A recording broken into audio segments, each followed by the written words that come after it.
Bob Glauber has been Newsdays' national football columnist since 1992. He was Newsdays' football writer covering the Jets and Giants, as well as the NFL, from 198,991. He was selected as the New York State Sports Writer of the Year in 2015 and 2011 by the National Sports Media Association. More NFL owners had hoped the controversy surrounding player protests during the national anthem would have gone away by now.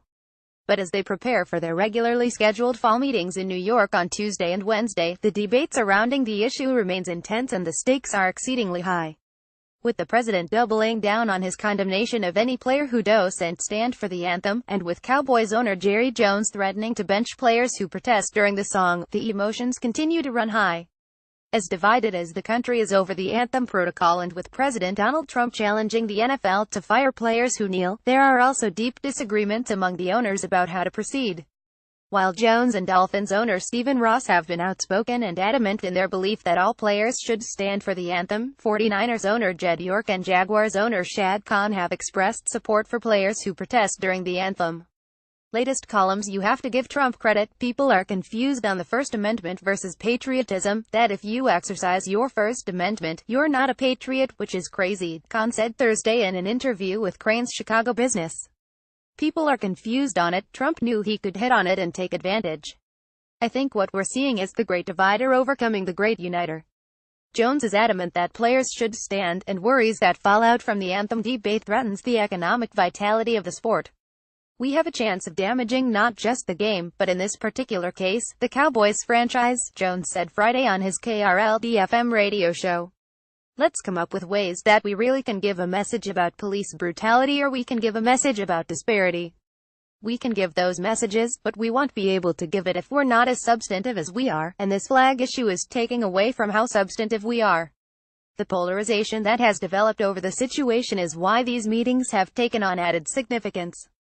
It remains to be seen whether there can be a path forward for a league whose bottom line is now being threatened by the kind of partisanship that has roiled the nation as a whole. NFL Commissioner Roger Goodell hopes to find some sort of middle ground on an issue for which there may not actually be a middle ground. Trump has framed the debate as an either-or proposition: either players stand for the anthem and show the respect the president believes should be required, or they don't and deserve the kind of consequences that Jones has proposed. The president also has suggested that NFL owners should simply fire players who protest during the anthem as their way of drawing attention to racial injustice in America. In a letter Goodell sent to the teams on Tuesday, he said the league wants players to stand during the anthem, but that the NFL hoped to draw attention to players' concerns by including such elements as an in-season platform to promote the work of our players on these core issues.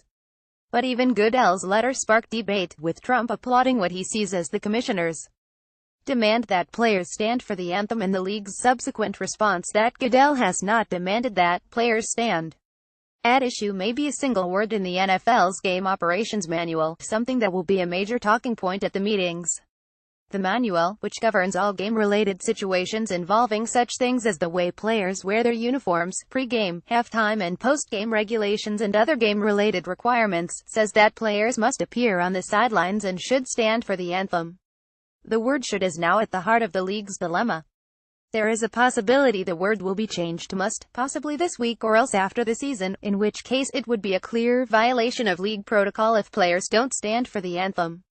By contrast, the NBA's guidelines require players to stand for the anthem, something that Commissioner Adam Silver stressed during a media appearance late last month. Asked what would happen if a player did not stand for the anthem, Silver said he would address the situation if and when it happens. The NBA regular season begins Tuesday. Many of our players have spoken out already about their plan to stand for the anthem, Silver said. And I think they understand how divisive an issue it is in our society right now. It's been a rule as long as I've been involved with the league, and my expectation is that our players will continue to stand for the anthem. NFL owners had shown an extraordinary level of support for players during Week 3 games around the league in the United States, and in England, where Khan stood arm-in-arm with his players for the anthem before a game against the Ravens. Eagles owner Jeffrey Lurie stood in front of safety Malcolm Jenkins, who has stood for the anthem with a raised right fist alongside teammate Chris Long, who puts a hand across Jenkins' shoulder. And Jets interim chief executive officer Christopher Johnson has locked arms with his players before the last two home games. But Trump's continuing rhetoric against players who protest during the anthem and Jones' strident statements about his own players' behavior have further stoked the controversy, and Goodell finds himself at a critical juncture in trying to find common ground on a question that has no easy answers. When he stands before the owners this week, he'll need to summon every ounce of diplomacy to forge a solution that's acceptable to all sides. But given the deep emotions involved in the debate, it simply may not be possible.